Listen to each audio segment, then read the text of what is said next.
कि मरने से पहले हम सब कर ले इस पे गौर। किताबों का खुदा और है, बाबों का खुदा और। कहने को तो थी सबका इस्लाम है, लेकिन किताबों का जहां और है, बाबों का जहां और। ये बरेलियत के अंदर में जो बुनियादी चीज़ है वो ये है कि उनको ये सिखाया जाता है कि आपने जो आपका मौक़िफ़ है ना उससे हटना नहीं है। बरेलवी मदरसा है मुल्तान शरीफ में सबसे बड़ा, ठीक है। उसके मेरे फूफा जी जो हैं वो अभी हयात हैं, वो भी एक बहुत बड़े मुफ्ती हैं, आलिम हैं, ऑल ओवर द पाकिस्तान वो मनाजिर हैं। वो बुनियादी तौर पर किसी से भी फैसला करा लें या कोई बात कर लें, आप लॉजिकल बात नहीं कर रहे, इसकी लॉजिक मंतक नहीं बन रही, मुझे समझ नहीं आ रही। मैं हालांकि आपकी बात समझना चाह रहा हूँ। पहली बात तो ये कि इंजीनियर साहब ने ना उन मौज़ूआत पे बात की जिन पे सवालात हम फैमिली में सवाल करते थे ना, तो वो कहते थे बेटा इस मौजू को छेड़ने की ज़रूरत है, आपको इस चीज़ को समझने की ज़रूरत ही नहीं है। मेरी फैमिली का या जो भी हमारा फ़िरका है उससे मैं मुतमईन रहूँ। मेरे दोस्त हैं, साथी हैं, बच्चे हैं, वो ये सवाल करते हैं। बेसिकली तो मैं इस तरफ इसीलिए आया ना कि मेरे दोस्त ये डिस्कस करते थे। अस्सलाम वालेकुम भैया। वालेकुम सलाम। क्या नाम है भैया आपका? मेरा नाम जी हसन मोहम्मद है। हसन भाई कहाँ से आए हैं? मैं बहावलपुर से। बहावलपुर से। कितना सफ़र है जी झेलम का?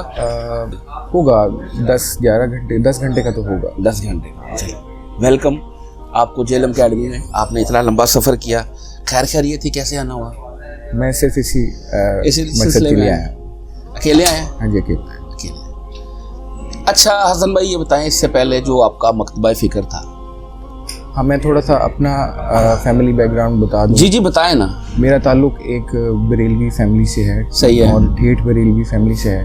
ठीक है। मेरे जो दादा अबू थे उनके नाम के साथ मौलवी आता था। मौलवी आता था? जी बिल्कुल। ठीक है। और मेरे जो ताया अबू थे, मतलब मेरे बड़े चचा, वो शेखुल हदीस थे। एक नामवर बरेलवी मदरसा है मुल्तान शरीफ में सबसे बड़ा, ठीक है। उसके मेरे फूफा जी जो हैं वो अभी हयात हैं, वो भी एक बहुत बड़े मुफ्ती हैं, आलिम हैं, ऑल ओवर द पाकिस्तान वो मनाजिर हैं वो बुनियादी तौर पर। तो मेरे वालिद साहब भी बरेलवी मकतबा फ़िक्र से थे और उनका भी मज़हब की तरफ बड़ा रुझान था। वैसे बाय प्रोफेशन तो वो लॉयर थे, लेकिन उनके नाम के साथ भी मौलाना आता था, क्योंकि वो फैमिली में सारे जो थे वो उलमा थे। उलमा थे, सही है। तो उन्होंने भी डिग्री तो कोई नहीं ली, लेकिन वो मज़हब के साथ अटैच रहे। तो वो भी माशाल्लाह ख़तीब थे, जुमा की नमाज़ पढ़ाया करते थे और बात भी दिया करते थे। मिलाद के हवाले से उन्होंने बहावलपुर में एक मरकज़ी मिलाद मुस्तफ़ा कमेटी का जो है वो शुरू किया। 1992 में उन्होंने कुल पाकिस्तान महफ़िल नात का एक सिलसिला शुरू किया। तो कहने का मकसद ये है कि मेरा ताल्लुक बिल्कुल फैमिली जो है फैमिली से, उलमा की फैमिली से, मज़हबी फैमिली से। अच्छा जी, उलमा की फैमिली से आपका तल्लक, और उलमा भी वो बरेलवी मकतबा फ़िक्र से तल्लक। जब आपने होश संभाला या आपने जब बड़े हुए तो इसी दीन को प्रैक्टिस करते रहे जो घर से मिल रहा था? ऑब्वियसली। हाँ जी, ऑब्वियसली। इंजीनियर मोहम्मद अली मिर्रा साहब का तारुफ कब हुआ पहली दफ़ा? इंजीनियर साहब का तारुफ जो था वो थोड़ा नेगेटिव ही तारुफ हुआ था शुरू में। मैंने कुछ वीडियोस सुनी थी तो तब मैं भी नेगेटिव ही लेता था। कुछ दोस्त जो डिटेल में सुना करते थे उनके साथ भी मैं थोड़ा सा बहस मुबाहसा किया करता था कि यार ये बात जो है, हालांकि मैंने खुद से डिटेल में तो नहीं सुना था। तो उसके बाद मैंने डिटेल में इनको जब सुनना स्टार्ट किया तो मुझे इनकी बात समझ आई। क्रॉस वेरिफिकेशन मेरी आदत है, मैं जितने भी हवाले थे घर में, कुतुब तो अवेलेबल थी सारी, तो मैं उनको क्रॉस वेरीफाई भी कर लेता था। उसके बाद इंटरनेट आ गया, इंटरनेट में भी आसानी हो गई, वहाँ से क्रॉस वेरीफाई कर लिया। तो मुझे लगा ये बात जो है ये बिल्कुल ठीक कर रहे हैं। मैं बचपन में भी मेरे एक उस्ताद साहब थे, मैं जब 9वीं 10वीं में था तब भी वो यही बात किया करते थे। सामने आयत लिखी हुई है, वातसिमू बिहब्लिल्लाहि जमीअन वला तफर्रकू। ठीक है। तो वो जहन में एक बात थी। हाँ। तो वो जब दो चीज़ें मिली, सिंक्रोनाइज हुई, तो फिर वो मुझे समझ आ गई कि असल दीन क्या है, सुन्नत क्या है और बाकी सारी चीज़ें क्या हैं। तो 2019-20 के बाद से मैंने प्रॉपरली फॉलो करना स्टार्ट कर दिया। मेरी बड़ी ख्वाहिश थी यहाँ आने की, तो अब मौका मिला है 2024 में आकर, तो फिर मैं हाजिर हुआ हूँ। अच्छा, ये तो होगी हैप्पी बातें। अब जब आपने इंजीनियर साहब को सुनना शुरू किया तो घर वालों का, आपकी फैमिली उलमा की फैमिली से है, पहले तो ये बताओ उनका क्या रिएक्शन था? अब क्योंकि जब से मैं स्टार्ट हुआ ना, मैं आपको बता दूं, जी पहले तो उन्होंने थोड़ा सा मुझे अपना बच्चा समझ कर ना समझाने की कोशिश की कि यार ये ट्रैक हो रहा है, सही है, बिल्कुल, और इसको जो है ना थोड़ा सा ट्रैक पे लाया जाए, अपना बच्चा है हाथ से निकल जाएगा। हाँ, तो वो चलती रही। मेरे कज़न्स जितने भी हैं वो सारे के सारे उन्होंने आलमिया किया हुआ है, वो अपनी अपनी मसाजिद में, कुछ कराची में, कुछ शरीफ में, कुछ लाहौर में, पत्तोकी में, मतलब वो सब मसाजिद के अंदर खतीब हैं और कुछ दावत इस्लामी के साथ मुंसलिक हैं, मदनी चैनल के साथ मुंसलिक हैं। तो वो सब मुझे समझाया करते थे। लेकिन जब उनके पास वो मैं सुना करता था, और जब उनके पास दलीलें ख़त्म हो गई तो उन दलीलों के बाद फिर वो थोड़ा सा ऑफेंसिव होना स्टार्ट हुए, और ऑफेंसिव होते होते इस हद तक वो ऑफेंड हो गए कि उन्होंने फिर बदतमीज़ी शुरू कर दी, गालम गलोच शुरू कर दिया। जब गालम गलोच तक बात पहुंची तो फिर उसके बाद मैंने बहस करना छोड़ दी उनसे। ठीक है, कोई उनके साथ अब मैं बात नहीं करता, वो मुझे गुमराह समझते हैं। अच्छा, और मैं अपने अच्छा, जब आपकी बैठ के कोई ना कोई डिस्कशन तो होती होगी स्टार्ट में, आप उनकी भी सुनते होंगे, आप अपनी भी सुनाते होंगे, कभी भी उन कोई इल्मी डिस्कशन में उन्होंने कभी भी कोई बात नहीं मानी? नहीं मानते वो बात। क्या कहते थे?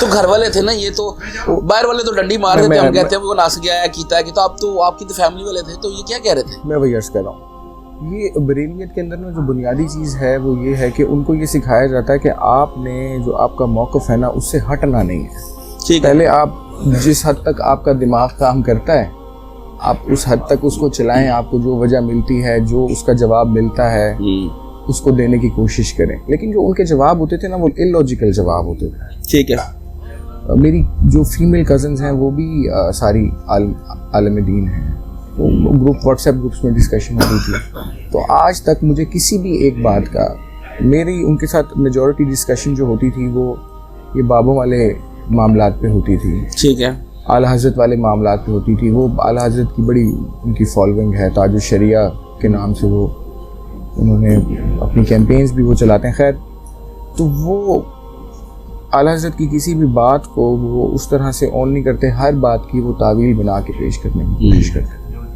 और जब तावील मैं आगे से उनको लॉजिक की डिमांड करता था, या मैं आगे से ऐसी बात करता था, तो फिर उसके ऊपर वो ऑफेंड हो जाते थे कि जी इसके साथ तो बात करना ही फजील है, इसने तो हमारी बात माननी ही नहीं है, ये बात कह के डिस्कशन एंड होती। और अगर मैं थोड़ा सा उसके अंदर ऐड करता, आगे बढ़ता कि यार आप किसी से भी फैसला करा लें या कोई बात कर लें, आप लॉजिकल बात नहीं कर रहे, इसकी लॉजिक मंतक नहीं बन रही, मुझे समझ नहीं आ रही, मैं हालांकि आपकी बात समझना चाह रहा हूँ। मैंने हमेशा उनसे यही कहा कि मुझे इन बातों के जवाब दें आप, ताकि मैं इसको समझ सकूँ, मेरे जहन में ये बात बैठे, और मैं जो मेरी फैमिली का या जो भी हमारा फ़िरका है उससे मैं मुतमईन रहूँ। मैं, मेरे दोस्त हैं, साथी हैं, बच्चे हैं, वो ये सवाल करते हैं। बेसिकली तो मैं इस तरफ इसीलिए आया ना कि मेरे दोस्त ये डिस्कस करते थे, मैं उनको जवाब नहीं दे सकता था, तो मैंने जवाब तो अपनी फैमिली से पूछना था।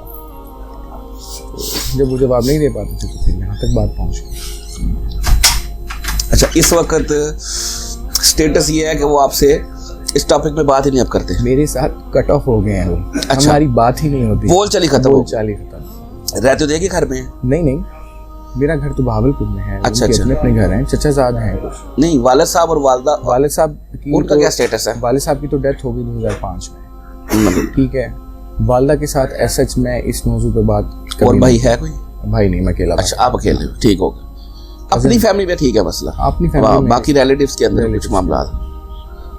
अच्छा, आप ये बताएं कि आपने इंजीनियर साहब को जब सुनना शुरू किया, क्या बातें थी जिससे आप इम्प्रेस हुए, क्या लॉजिक आपको नजर आ रही थी? अच्छा, पहली बात तो ये कि इंजीनियर साहब ने ना उन मौज़ूआत पे बात की जिन पे सवालात हम फैमिली में सवाल करते थे ना, तो वो कहते थे बेटा इस मौजू को छेड़ने की ज़रूरत है, आपको इस चीज़ को समझने की ज़रूरत ही नहीं है, आप बस बेसिक चीज़ों पे रहें, इनके अंदर ना पड़ें। तो जब इन्होंने उन टॉपिक्स को छेड़ा और उस पर डिटेल डिस्कशन की और फिर हवालों के साथ बात की, तो ये चीज़ मुझे बड़ी अट्रैक्टिव हैं। सही होगा। अच्छा, नमाज का जो तरीका है वो आपने बुखारी मुस्लिम के तरीके पे अमल करना शुरू किया? मैंने कोशिश की थी, लेकिन बात अभी तक मैं नहीं कर सका। लेकिन मैं उसमें मैंने यही सोचा कि अगर मैं वो उस तरीके पे फॉलोइंग स्टार्ट करता हूँ ना, तो फिर मुझे सोसाइटी से भी बिल्कुल कट ऑफ होना पड़ेगा। क्योंकि शहर में बुनियादी तौर पे हमारा एक मजहबी पहचान है, तो अगर नमाज का तरीका बिल्कुल चेंज हो जाएगा तो वो जो मजहबी पहचान है वो भी मुझे छोड़नी पड़ेगी। इसलिए अभी तक मैं इस पर फैसला कर नहीं पाया। बात यह है कि ये जो आपने करना है अल्लाह के लिए करना है, अल्लाह के नबी के लिए करना है। बिल्कुल बिल्कुल ठीक है, इसका अजर तो अल्लाह ने देना है।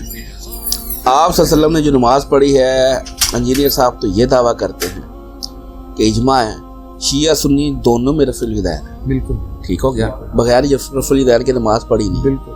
बाकी लोग क्या कहेंगे, लोगों के सामने मतलब मैं कैसे रह सकूंगा, ये मामला ये कभी भी नहीं खुश होते। आप देख लेना, आपने इतना बड़ा स्टेप उठाया, आपने अपनी फैमिली से, जो आप बता रहे हो उलमा की फैमिली है, वहाँ भी तो आपने स्टेप उठाया ना। कोई बात नहीं, का नारा हमारे तहकीक करे और नाकाम करे। अच्छा, अभी तक इस दावत का जितना भी आपका जो एक दुरानिया चल रहा है, इसमें कोई सबसे ऐसा कोई तकलीफ दिया हमें जो दावत के अंदर कोई ऐसी तकलीफ उठानी पड़ी भी है? क्योंकि ये लोग हमारी लाइफ स्टोरीज देखते हैं, एक मोटिवेशन का सिलसिला भी होता है। मैं वही अर्ज कर रहा हूँ ना, मेरे लिए सबसे कोई ऐसा है तो आप शेयर कर सकते हैं। मैं अर्ज कर चुका हूँ पहले ही, मेरे लिए तकलीफ अमल वही था कि वो मेरी फैमिली वालों ने मेरे साथ गालम गलोच किया। अगर शायद सामने होते तो वो हाथम पाइक तक भी बात पहुँच जाती। वो मेरे लिए ना बड़ी परेशान कुन बात थी। उसको बेयर करना, व्हाट्सएप ग्रुप भी एक पब्लिक ग्रुप ही होता है क्योंकि उसमें सब लोग मौजूद होते हैं, तो वो मेरे लिए बेयर करना काफ़ी मुश्किल था। उसके बाद से मैंने फिर अपने रवैये में, अपने उनके साथ जो मेरा इंटरेक्शन था उसमें काफ़ी तब्दीली लेके कम हो गया। बिल्कुल सही। चले, थैंक यू। फर्स्ट टाइम आया इधर? हाँ जी, मैं फर्स्ट टाइम। ठीक हो गया। सुन कब से रहे? मैं सुन रहा हूँ, बताया 2016 से शायद। 2016 से। कायदो नज़रिया तो माशाल्लाह आपके हर चीज़ क्लियर होगा। अल्हम्दुलिल्लाह। चल, ये जो सफ़र आपने तय किया, ये अल्लाह ताला की मोहब्बत में किया।